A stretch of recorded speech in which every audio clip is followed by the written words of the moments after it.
U.S. Attorney Chris Christie announced on Monday that he's resigning effective December 1st.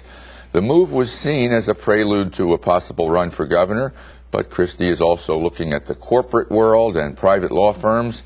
Somebody wrote last week that he could make $3 million a year in the private sector, and Christie confirms that's his sense too. But he seems committed to public service and said he's more interested in happiness than money. We sat down with him Tuesday and asked if the current economic crisis might give him pause about wanting to be governor. He said, not really, because you never know what might be coming down the pike. Because you never know what's going to come around the corner. I mean, let's face it, 2 months ago, no one had any idea we would be in this kind of financial crisis.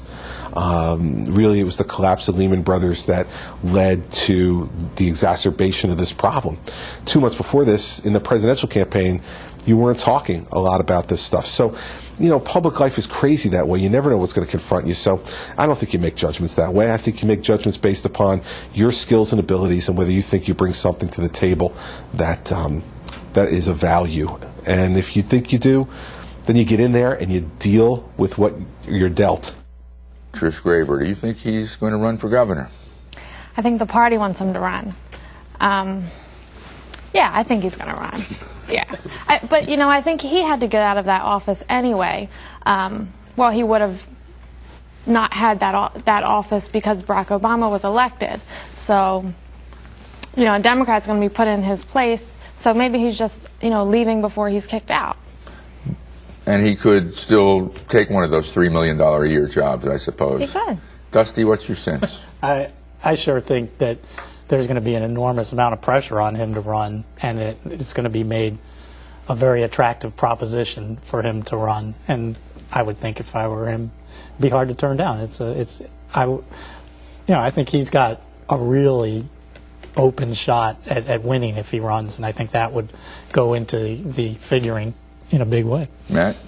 I think he'll run. And I think it's going to be interesting to see it because he hasn't been a politician in more than 10 years more. I mean, some Democrats would dispute that, but go ahead. Of course. I do expect him to run, and he certainly seems right now to be the Republicans' the best shot at this.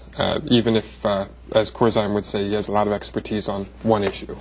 On one issue, we'll get to that. Greg, your take? I'll make it unanimous. He started hinting at it right there when he said, if you think you have something to offer, then you get involved. And he's clearly confident in his abilities, otherwise he wouldn't have amassed the track record he did as U.S. Attorney. So I take that as a big sign that we'll hear an announcement real soon. There was a poll out this week that showed Corzine at 42 and Christie at 36%, a Quinnipiac poll. And I think the sample was 2,000 people, which is large for one of these polls. One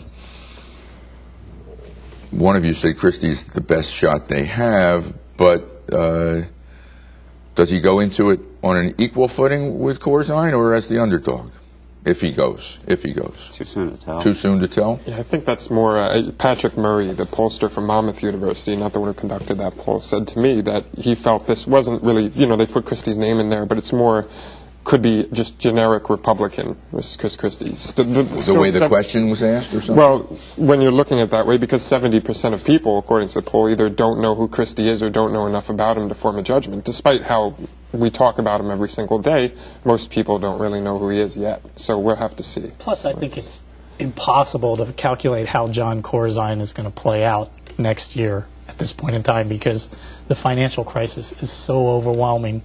And what happens between now and next March is just going to have an enormous bearing on his prospect, if he's still here. We'll get to some of those issues. What about the idea of Christie as a one-issue candidate? He's the corruption fighter, but what does he know about fiscal matters? Does that ring strong to you or not? That's the Democrats' argument. And, I think it's a good argument. His platform right now is corruption. Obviously because he's U.S. Attorney, but that would be the issue he would take into the campaign.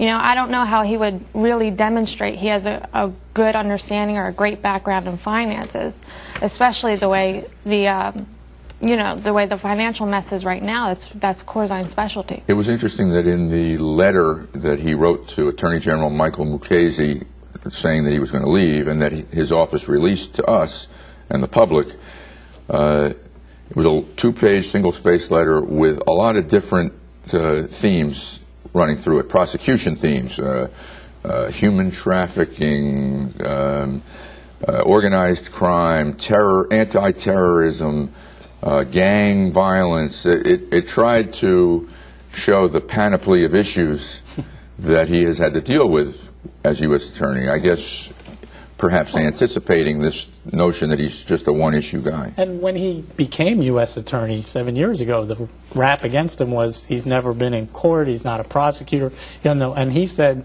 look, I'm a good manager, I know how to run a system, I'm going to come in there and I'm going to run this well. He can make the same argument as a governor. He also talked administratively how he made the office more efficient, which I took almost as a sign as that can bleed into other areas such as finances and chief executive. Who else wants to be the Republican candidate for governor next year? I put money that Steve Lonigan's going to run.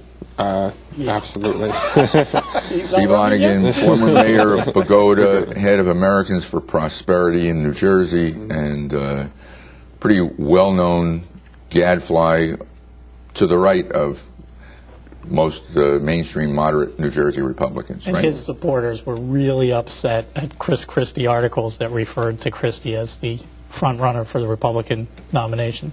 They were? Yeah. They think Lonigan's the front runner? Or they think there's no front runner? I think they'll settle for there's no front runner, but they'd like to think their guy's the front runner. Who else? Rick Merck, Yeah, he's Assemblyman. in. Yeah, he's in.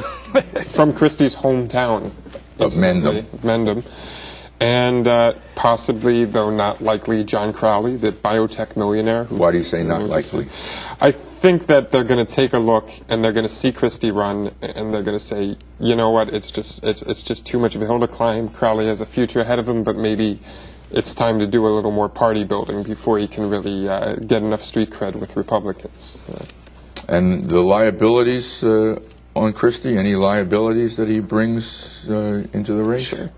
George W. Bush, John Ashcroft.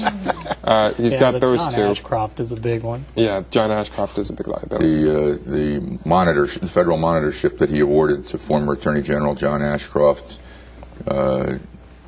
monitoring a medical device manufacturer, a very lucrative contract. The number $52 million keeps being bandied about.